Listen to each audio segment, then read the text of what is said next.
Welcome to the Positive Spiritual Living Podcast, brought to you by Unity on the Bay. This is your positive path for spiritual living.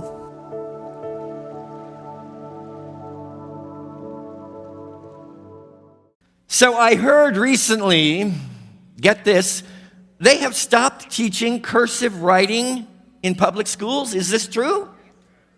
What are we going to do, my friends? How are we going to be able to sign our signatures? That's what I was thinking. And the signature is the only thing we can do with our hand that is distinct and original, that no two signatures are quite the same. So I pondered that as I was considering what I wanted to share with you this morning regarding the signature of your soul. We are blessed at Unity on the Bay to be able to bring to the Miami community some of the greatest voices in spiritual awakening that are amongst us right now. And this coming Saturday evening, we're going to have the honor and the joy and the privilege and the pleasure of welcoming Panache Desai. He has been on Oprah's Super Soul Sunday. He is the author of a great book called Discovering Your Soul Signature. And what Panache tells us in the pages of this book is that each one of us, just like we have a handwritten signature that's like no other, we also have a mark to make during our brief and fleeting few moments that we have on this planet. No one of us is here by accident or by error. Please hear me on that. There is something in the depths of your soul that is pressing on you always to come into fuller measure as your gift to the world. And in his book, Panache leads us through a 33-day period of exercises that are designed to help us identify behaviors, activities on our part that could be standing in the way of our unique soul signature. It's as distinct, my friends, as your fingerprint. Your soul signature, Panache says, is uniquely your own. Only you can share your soul signature on this earth. It is as individual as your fingerprint. Your soul signature resides at the deepest core of who you are and permeates every aspect of your life.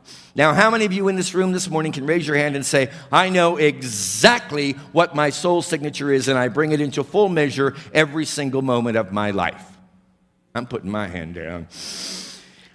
I think I have an awareness of my soul signature, but I'll tell you this, it's taken me years to remember it.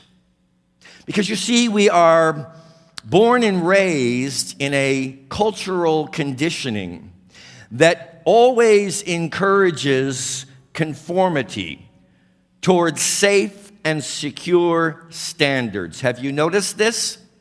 Now, we're going to be entering, beginning next week, into a series of 4 different Sunday morning talks on the book, The 4 Agreements by Don Miguel Ruiz, who with his son will be our speaker here in May. We're looking forward to that also. And if you're familiar with the Toltec tradition that the Miguels espouse, then you are aware that they have a process they refer to as human domestication.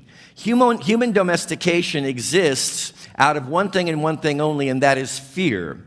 And the fear is generated because there is a realm of thought that would tell you if each and every one of us were really as unique, original, and authentic as we are intended to be, all hell would break loose on the planet. Don't you believe that for a moment. I love the fact that we're sitting here in the environment of a Unity spiritual community where we not only discourage you from conformity, but we celebrate nonconformity. We celebrate uniqueness. We celebrate the individualized expression of God that each of us is, and we want to provide an environment in which that can thrive. Not in an environment where it is repressed in any way or suppressed, but that it's invited to come up and thrive fully and completely as your life, as my life, as the life of everybody in this room individually. When we do that, you see, we allow balance to prevail. We're all bringing that which the Almighty intended us to bring, and it's not being held back by the grip of fear, by the grip of insecurity that says you can't really be 100% authentic. Because if you were, you would be so audacious that the whole world would reject you. I beg to differ with that. I believe with all my heart that when each and every one of us finds the courage, and it does take some courage to stand up against the standards of our social conditioning and be the fullness of who we are, but it is only when we do that that we can truly begin to celebrate our life and see the capacity for life on this planet. Right now, we're all holding back. And what Panache is encouraging us to do is to let it come forth and to identify everything that we have allowed through our own agreement to stand in the way of the full expression of who we are. To end the process of seeking to reject our soul signature, to rebel against it, to refuse it, or to compromise it. So in this 33-day program, we have 33 exercises. I'm only going to have time this morning to share a few of them with you. That's why I want you to be here Saturday night. I want you to get your ticket before you leave today. Go online. I want you to be here because you're going to receive a wealth of different techniques and practices that you can employ that will help you to be all of what you are. And that's going to bring you a sense, trust me, of deep gratification, fulfillment, and satisfaction. He begins with one practice that I want to share with you this morning because it's especially close to me. And some of you know that I was the proud owner of an 85-pound black lab named Spirit for about 16 years. She passed away some 3 years ago. And I miss her dearly. She was an example. She was a teacher to me. And you know the animal kingdom provides many lessons for us human beings. We always think we're the superior of the species, but I think we need to think again. Because the reality is these animal friends of ours, and especially in my case, canine friends, have been great blessings all through my life. We have a tendency, my friends, and this is especially true of those of us that are a part of the Unity way of life, of demonizing the ego. We boast to our friends that we are no longer under the influence of the devil or Satan. We understand those are fantasy characters that we have made up in our own mind based on the fears that we have harbored within our own consciousness. Panache says this about demonizing the ego. I understand who the captain of my ship is. I understand that the infinite being who created me is using even my ego to serve its glorification. Friends, it's so important that we don't trade off Satan or the devil for the ego. A lot of us turn the ego into an enemy. But Panache is telling us that the ego plays as significant a role in our journey on this planet as does any other aspect of our nature. Here's the difference, and I've shared this example with you before when I had Spirit right by my side on this platform. And that is that a dog is a wonderful thing, amen? Cat lovers, cats are wonderful too.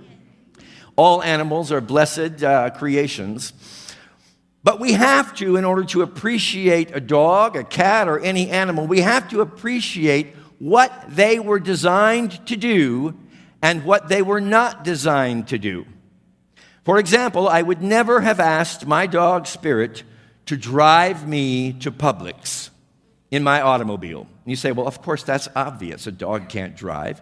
I would never have asked Spirit to balance my checkbook, God forbid, because that's not what an animal, that's not what a dog is designed to do. And don't you know that my dog would have been just as miserable in that predicament as I would have been. I would have been fearful, she would have been fearful, and together we would have gone nowhere except perhaps out here into the bay wall. So we have to understand that the ego is designed to perform certain functions. And it performs those functions very well. It serves as a navigator in our day-to-day existence, and it can serve as a valuable ally upon our journey. What we don't want to do, my dear friends, is ask our ego to drive our life. Do you hear me? And that's what we've done. Now, we blame the ego. We say, you're a lousy navigator in an automobile and you're a lousy driver. And the ego's saying, hey, I didn't ask to do this. I wasn't designed for this. You're the one that stuck me in the driver's seat and said, let's head to Publix. So that's not what we want to do. We want to understand the ego plays a valuable role, but we have to put it in its right place in our life. And that right place is to set it in the passenger seat or back in the back. We can have a lovely conversation with it. It will tell us lots of interesting things during the journey, but we will not put it in charge of our life, and we won't have it driving us to wherever it is we're seeking to go, because we understand that's not what it's designed to do. You can always tell that your ego is in the driver's seat if you're having any of the following experiences: bragging, lying, name-dropping, interrupting, dominating, comparing, manipulating, and insulting. Now, I know that no one in this room has engaged in any of those activities during the past week, so I don't even know why I'm sharing these comments with you. None of you have your ego in the driver's seat, right? Let's face it, we all put it there because we believe out of our conditioning that that's where it belongs. My friends, what belongs in the driver's seat of your life is the Christ presence, however you choose to define it. It is the divine part of you. It is that part of you that reflects your unique soul signature. So my first recommendation to you this morning is to change drivers. All right? And when you see yourself engaged in any of those behaviors, a little bit of bragging, a little tiny white lie, a little bit of interrupting or dominating a conversation or a situation, making comparisons, trying to manipulate things in your favor, or casting out insults of any kind, just recognize, once again, I've put the ego in the driver's seat. So you very lovingly take the ego. You don't fight with it. You certainly don't make it an evil, demonic kind of character. You just say, you slip right over here. I'm going to allow the divine aspect of myself, the Christ, the highest nature, to drive this automobile. How many of you had to deal this morning with that god-awful marathon again?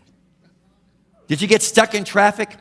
I was reflecting with Elizabeth this morning, the first time I can remember encountering a marathon when we came to Unity on the Bay one Sunday morning, and we both ended up stuck somewhere down around 17th or 16th Street, parking our cars on the side of the road and having to walk. Elizabeth had high heels on. It was horrible. We were drudging, going, we're going to be late. The service is going to be late. What are we going to do? We'd never had this experience before. And we were just cursing and cursing. I was cursing the marathon. I don't know about Elizabeth. And I was cursing the police officers who were holding me up and telling me I couldn't go to my own church to worship. I even got to the point where I thought for a moment, could this be a conspiracy on someone's part to keep everyone from arriving at church this morning? Are you with me? Do you understand? Are you on board with what I'm telling you? There's every reason to be concerned, is there not? The marathon seems to be taking over the Sunday morning experience. What are we going to do? Next thing Panache suggests us to do is to stop griping. Stop griping, for heaven's sake, literally. He says, here's what we usually do with our gripes, and it's what I just did with my gripe to you this morning. First of all, we complain. Marathon in the way again this morning. Look, I'm stuck in my car. I can't get to church. Service is going to be late. We're running over, obviously. We complain, and then we gossip. It's a conspiracy. Something's going on here. Did you hear about it? Did you hear about it? Did you hear about it? We seek to gain converts to support our gripe. Now, come on, everybody. Let's be honest. We've all been in this situation. Something's wrong. We know it, whether anybody else does or not, and we've got to gather supporters in order to allow our cause to be heard. And finally, we enlist others in the drama. Everybody, let's get really wrapped up around this marathon thing. This isn't right. This isn't fair. Well, actually, hundreds, if not thousands of people are maintaining their physical fitness. I'm one individual amongst them that is wanting to be in church this morning. So it's all relative.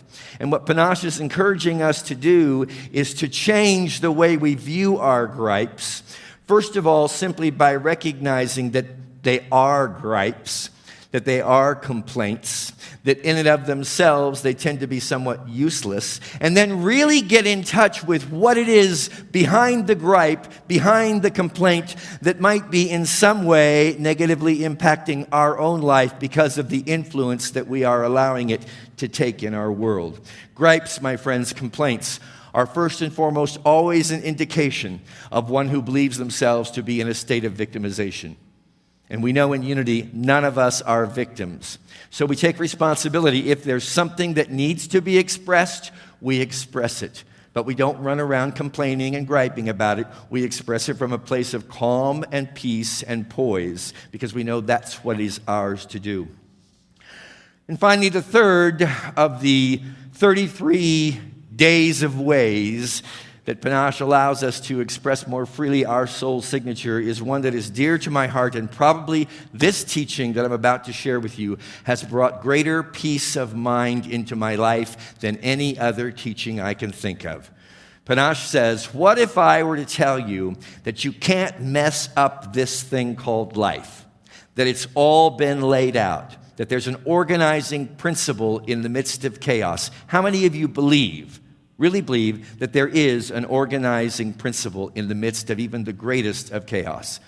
It's important right now, my friends, because we look out upon a world that is chaotic indeed. We have to believe, we have to recognize that there is something orchestrating all of this that, though on the level of appearances seems to be quite chaotic, is actually unfolding in exactly the right way at precisely the right time. He says, remember that life is unfolding for you. If you can remember this, my friends, and here's the power of this in my own life, time and time again, and perhaps in your life today. If you can remember this, then regret is impossible. And how many times have you, like me, looked back at something you did a long time ago, or maybe just yesterday or this morning, and said, oh, I wish I hadn't done that. I wish I had done that differently. Now, it's not to say that we can't learn from things that we would like to do better. That's for sure. We're here to learn. We're here to grow. We're here to expand. But to look back on anything from something that happened 5 minutes ago to 10 years ago with regret because we wished it had happened differently is not productive, my friends. It doesn't do anything to support you in the establishment, the imprint of your soul signature on this planet, which is so important right now. There are two phrases I'm going to share with you this morning from one of my favorite books, as many of you know, A Course in Miracles. They have literally saved my soul in the past 10 years, and they are these. What could you not accept if you but knew that all events, past, present, and to come, are gently planned by one whose only interest is your good? A lot of us run around, as Buckminster Fuller once said, presumptuous enough to believe that the human species is in charge of all existence. There is no other species on the planet that makes that presumptuous statement but us. I'll tell you this morning, my friends. When you finally realize that your life is being lived, and you can count on that the situations, the encounters, the challenges, as well as the victories and the joys that you encounter are all coming to you out of a divine orchestration that exists but for one reason, and that is to further your own good and the good of all people everywhere. And next, also from A Course in Miracles, is this statement: your passage through time and space is not at random. You cannot but be in the right place at the right time. If you can remember that, my friends, you'll realize that by divine appointment, you are always being placed where you need to be, regardless of your human judgments or commentary to the contrary. You're always where you need to be. I want to encourage you very strongly to take the time to pick this book up and to be with us on Saturday evening as together we explore the rest of the 33 days of ways that we can learn in a concentrated, orchestrated program to let go of all the conditioning that's been holding us back so that we can step fully into the total measure of what we are on this planet to bring. And I assure you, as each and every one of us does that, my friends, we're going to find life on this planet to be quite different. We're going to be living in the way we were intended to live by the benevolence and the beauty of the universe that created us. God bless you and have a splendid morning.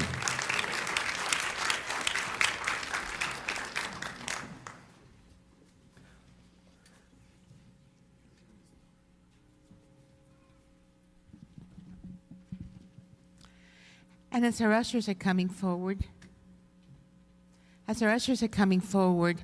I want to say thank you to all of you that make this Unity on the Bay possible. Everything that we do here, the retreat yesterday, to feeding people in transition today, bringing people like Panache Desai, Don Miguel Ruiz, Jr. and Senior, it's possible because of you. And so, as you're preparing your offering today, know that you make the things that we do here at Unity on the Bay possible. The many programs that we have here at Unity on the Bay, it's because of your support. So take a moment to appreciate that you are able to give.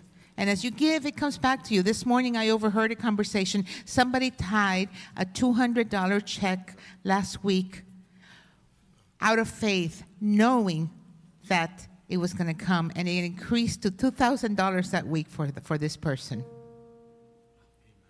It happened in the foyer. I was going by and I overheard it. Beautiful testimony. So take your offering and bring it to your heart space, and let us do our offertory blessing together. Divine love, through me, blesses and multiplies all that I am. We hope you enjoyed this episode of the Positive Spiritual Living Podcast, brought to you by Unity on the Bay, a spiritual community located in Miami, Florida. Unity on the Bay is supported by the generosity of its community. If you'd like to make a donation or learn more about Unity on the Bay, please visit unityonthebay.org. You can also follow Unity on the Bay on Facebook, Instagram, and Twitter for even more positive spiritual inspiration. Until next time, thanks for listening and many blessings. Namaste.